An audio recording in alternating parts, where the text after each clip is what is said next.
thing going yet? Action! Oh, hey, nurses. What if I told you that you had the exclusive chance to win a free cruise to the Bahamas? That's right, a free cruise. Follow me. Change. We all know change starts with data, right? That's why I'm partnering with Nurse.org and Nurse Blake to collect data for this year's Nurse.org survey. Let's talk about it. Last year's nursing survey was wild.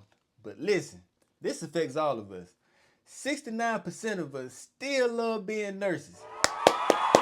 But only 61% think it's a great career, and just 57% would still recommend it. Yikes. You right! Staffing, 33% says it's adequate, better than before, but still trash.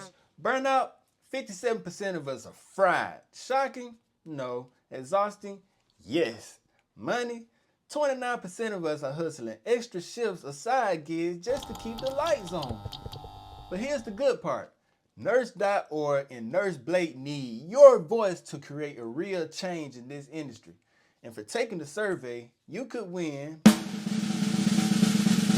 free cruise with Nurse Blake and NurseCon. Yes, that's right, a whole vacation.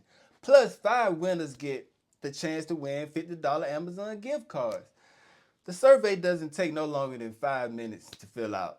No longer than you telling explaining to your patient why they can't have pancakes before surgery again. So take the survey now at nurse.org/survey, and I'll see you on the cruise.